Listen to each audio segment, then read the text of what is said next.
Film child trafficking के ऊपर है और चाइल्ड ट्रैफिकिंग के अलावा ये ह्यूमन ट्रैफिकिंग पे भी है, बट मेन हमारा फोकस इस बच्चे पे है।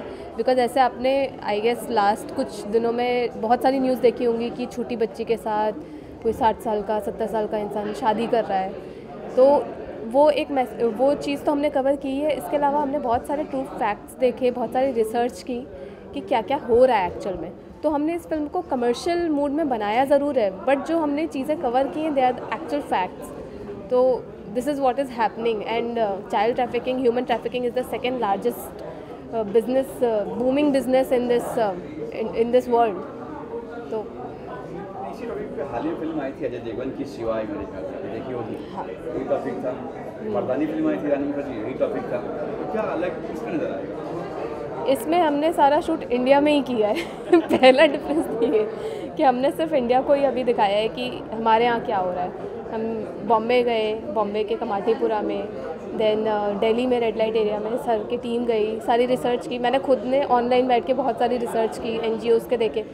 तो डिफरेंसेस सब जगह सिचुएशन सेम है, और हमने जो दिखाया हमने देसी स्टाइल में थोड़ा दिखाया है, वहाँ पे थोड़ी फॉरेन लोकेशन में वो लोग चले गए, बस इतना ही डिफरेंस है। आपका किरदार क्या है? मैं इसमें पाखी का रोल कर रही हूँ, मेन किरदार है मेरा। मैं भी एक इसमें वन ऑफ द विक्टिम हूँ जो लाई जाती हूँ बाली के यहाँ पर। फिर वहीं पर ये बच्चे भी आते हैं जहाँ पर मैं उनसे मिलती हूँ और फिर हमारी कहानी बनती है, जो कि आप फिल्म में देखोगे। सचिन जी के बारे में मंजू एक्टर है। सचिन सर एक एक्चुअली फ़र्स्ट ऑफ ऑल वो थिएटर से हैं, तो मैं उनके पास में एक्चुअली में थिएटर के लिए ही गई थी। मैंने उनके साथ में एक प्ले भी किया अमृता प्रीतम जी के ऊपर में। फिर उसके बाद हमने पाखी पे काम शुरू किया एंड सर का pre production is very strong. वो कोई भी फिल्म अगर वो कमर्शियल भी बना रहे हैं which is not based on true fact, वो इतनी रिसर्च, इतनी वर्कशॉप्स करते हैं। प्री प्रोडक्शन हमारा इतना हो जाता है कि शूट पर जब हम जाते हैं ऑन शूट, अब फील ही नहीं होता है कि कोई मुश्किल है। We are already in that mood, बहुत फ्लो में शूट हो जाता है। तो सॉन्ग की कितने गाने हैं? इसमें 3 गाने हैं, जो 2 आपने सुने ही हैं और एक आइटम सॉन्ग है। Thank you.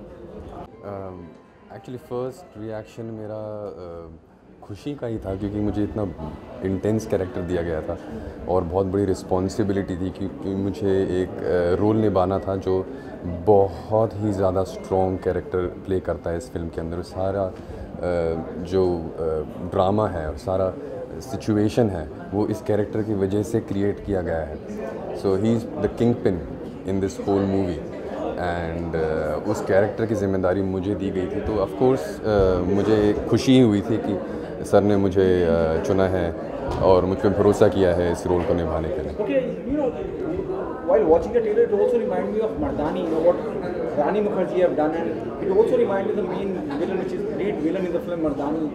क्या वो भी कोई रेफरेंस लिया था? Though you have a fantastic voice.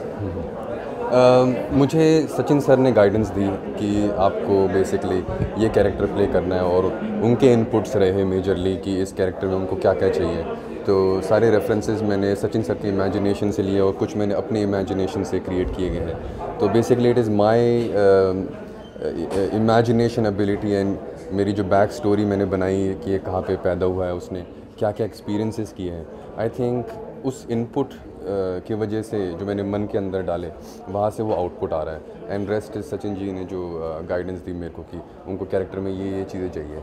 तो I think this is the most important thing. And मैंने of course that movie is wonderful, but उससे रेफरेंस कम है।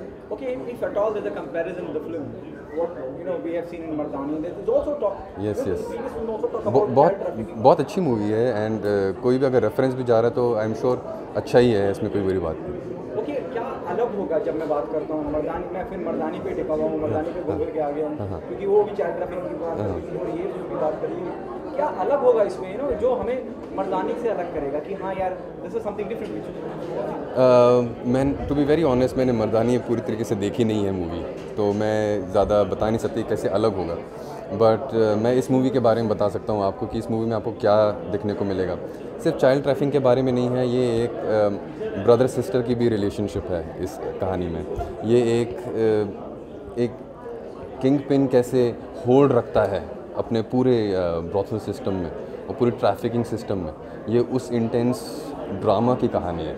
आई थिंक ये रिलेशनशिप की कहानी है जिसको बहुत ही ब्यूटीफुली सिया है डायरेक्टर साहब ने। आई थिंक आप अगर उसमें कंसंट्रेट करेंगे आपको समझ में आएगा कि ये कहानी कितनी सुंदर है। ओके, फिल्म का ट्रेलर देख के जो भी हमने अब तक देखा उसमें पूरी लाइमलाइट या सेंटर में आप ही नजर आते हैं, एकदम द बैड गाय जो पूरा सूत्रधार है।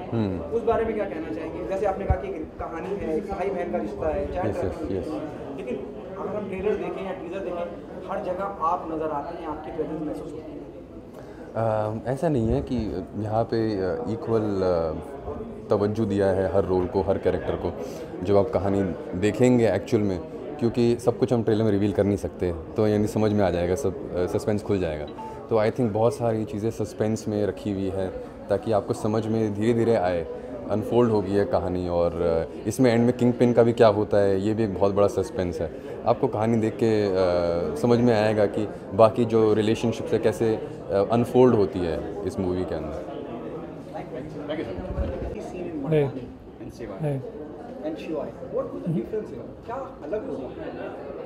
नहीं, आई थिंक शिवाई तो मैंने देखी नहीं है, मर्दानी का मुझे थोड़ा जहाँ तक स्टोरी पता है। ये कहानी सिर्फ चाइल्ड ट्रैफिकिंग के ऊपर ही नहीं है, कहीं ना कहीं एक इमोशनल जर्नी है ब्रदर सिस्टर की, जो इस कहानी के थ्रू हम दिखा रहे हैं। और कुछ ऐसे फैक्ट्स हैं जो शायद बाहर अभी तक आए नहीं हैं, तो कोशिश है कि उन चीज़ों को हम हाईलाइट कर सकें। और सिर्फ ये एक चाइल्ड ट्रैफिकिंग को ही हम हाईलाइट नहीं कर रहे, हम एक कहानी दिखा रहे हैं जिसमें कैसे कोई एक उस पेन को दिखा रहे हैं जो वो लोग महसूस करते हैं, जो फंस जाते हैं। ये कहना बहुत आसान है कि हाँ ऐसा हो गया, वहाँ पर ऐसा हो रहा है, चाइल्ड ट्रैफिकिंग में ये हो गया, उस कंट्री में ऐसा हो गया, उस स्टेट में ऐसा हो गया, लेकिन लोग क्या महसूस कर रहे हैं, वो क्या पेन है, उस पेन को कहीं ना कहीं हम हाईलाइट कर रहे हैं।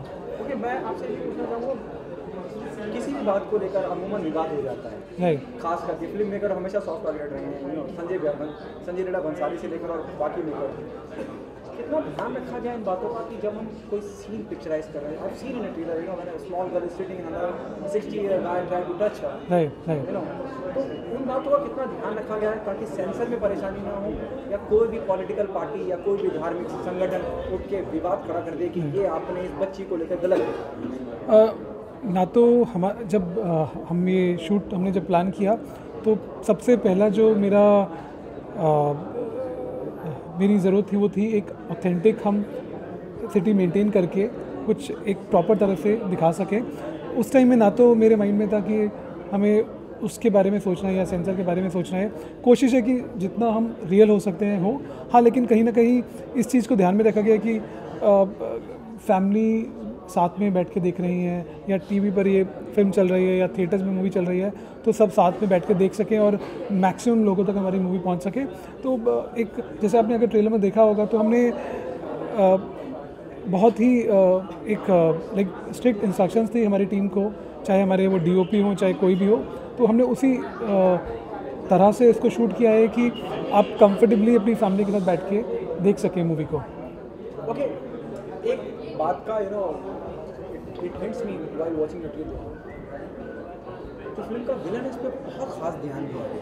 राइट। मुझे ऐसा लगता है, बीइंग अ जर्नलिस्ट, कोई खास वजह कि ये किरदार पूरी कहानी का सूत्रधार है, या ये इतना अहम था कि उसे बताना या उसको एस्टेब्लिश करना ज़्यादा ज़रूरी था?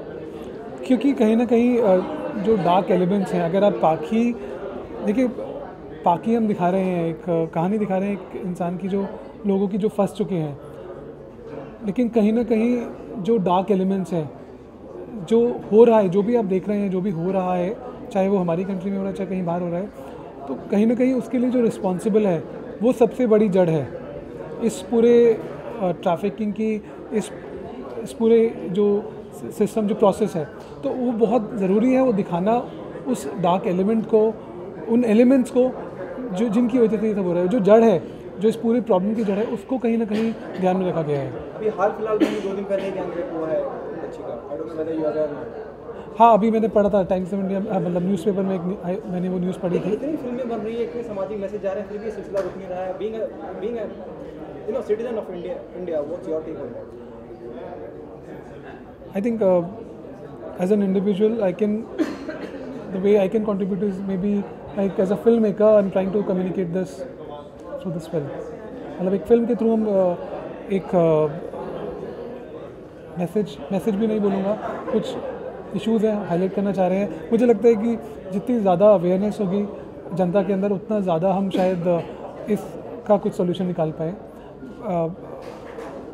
बाकी तो हम प्रे कर सकते हैं कि। आखिरी सवाल आपसे, क्या आपको लगता है फिल्म को टैक्स फ्री करने के लिए एक खास मुद्दे पे बनाई गई फिल्म है जहाँ फिल्म को सही टैक्स फ्री होना चाहिए because you belongs to Dehradun, Arvind Kejriwal is in power? I hope वो इस फिल्म को देखें और टैक्स फ्री करें। दिल्ली में ही क्यों, पूरे इंडिया में इसको टैक्स फ्री होना चाहिए। बहुत ही शिद्दत से, बहुत मेहनत से इस मूवी को बनाया गया है। मैं चाहूँगा कि मैक्सिमम लोग देखें और हमारी फिल्म को टैक्स फ्री भी और ज़्यादा से ज़्यादा लोग देखें। Thank you. जानना चाहेंगे आप म्यूजिक कंपोजर, अपने बारे में बताइए। जी, मेरा नाम शिवांग माथुर है एंड मैं 1 साल पहले मुंबई आया था सिंगर बनने। Then suddenly Sachin Gupta sir से मुलाकात हो गई। दैन अभी मैं बहुत कंपोज कर रहा हूँ उनके फिल्म्स के लिए एंड और भी बहुत सारी चीज़ें लाइंड अप हैं फ्यूचर में जो आप सबके बीच में बहुत जल्द आएंगी। उससे पहले क्या क्या किया एक्सपीरियंस? जी, इससे पहले मैं बहुत सारे YouTube singles album, independent albums बहुत सारे करता था एंड मैं कुछ कंपोजर्स को असिस्ट भी किया है यहाँ पे जो इंडस्ट्री के कंपोजर्स हैं एंड मेनली मैं बहुत सारे lines and singles and independent music की किया है यूट्यूब पे मैंने। ओके, ये कितनी सही शुरुआत मानते हैं आप अपनी बॉलीवुड में? जी, सब हर किसी को एक मतलब मैं बहुत लकी हूँ कि मतलब बहुत राइट टाइम पे राइट इंसान से मिलना सबके लिए बहुत लकी होता है। तो मैं बहुत लकी हूँ कि मैं सचिन सर से मिला। दैन ये मेरे एक अच्छा पुश है करियर के कि आप मतलब एक यंग एज में एक फुल फीचर फिल्म करो जिसका पूरा फिल्म का म्यूज़िक ही मैंने पूरा किया हो। तो मैं बहुत लकी मानता हूँ and God has been really kind with me. Okay, बहुत सेंसिटिव मुद्दा था, क्या ब्रीफ था डायरेक्टर का, और म्यूजिक देना भी अपने आप में बहुत चैलेंज होगा? जी, सबसे पहले सचिन सर ने मेरे को यही बताया था कि चाइल्ड ट्रैफिकिंग के ऊपर एक फिल्म वो कर रहे हैं एंड तो जैसा उन्होंने मेरे को बताया मैंने लिटरली मैं उन कैरेक्टर्स को जिया हूँ। उन्होंने बताया कि एक छोटी सी बच्ची है, उसको ज़बरदस्ती 10 साल की बच्ची के एक 60 साल के इंसान से शादी हो रही है। तो मैंने लिटरली वो कैरेक्टर जिया है एंड इनमें इस फिल्म में एक गाना है अंधेरे जो प्रतीक्षा की वॉइस में था। मैंने वो गाना रात को 3:30 बजे करीब कंपोज किया था। मैं उस टाइम नींद में था तो पूरा गाना नींद में करा, अगले दिन उठ के उसको पूरा एग्जीक्यूट किया सुबह। तो इसी तरीके से पूरा चला। Thank you so much. Thank you. मैंने इस फिल्म में 3 गाने गाए हैं। कौन हाँ, गुम है कहाँ जो पाखी का जो थीम है वो गाया है मैंने। गुम है कहाँ का एक डुएट वर्जन है जिसमें मेरे साथ एक छोटी 12 साल की बच्ची ने भी गाया है, अदिति ने। एंड अंधेरे वो भी मैंने गाया। हाँ जी, एक्चुअली मेरी जो फैमिली है पूरा म्यूज़िकल बैकग्राउंड है। मेरे पापा का स्कूल है music school, papa mummy everyone is into music. तो इनहेरिटेंस कह सकते हैं आप इसको। तो बहुत लेट जाके रियलाइज़ किया, एकेडमिक्स में भी बहुत सीरियसली मैंने पढ़ाई की है, बट बहुत बाद में जाके रियलाइज़ हुआ कि म्यूज़िक में ही करियर बनाना है। तो मैं बस कुछ महीने पहले मुंबई शिफ्ट हुई। मैं लिटिल चैम्प्स में भी I was a contestant, I was top 5 contestant. उसके बाद ही रियलाइज़ हुआ। तो तब से अभी फिर सचिन सर से मिले तो ही लाइक माई वॉइस, तो he gave me 3 songs in the movie out of 4 songs. हाँ, बिल्कुल बिल्कुल। क्यों तोड़ी तूने कांच की एक वो कली, ढूंढे है घर मुझे, ढूंढे मेरी गली, सुना पड़ा क्यों अंगना, जाने हम गुम है कहाँ, गुम है कहाँ। Thank you.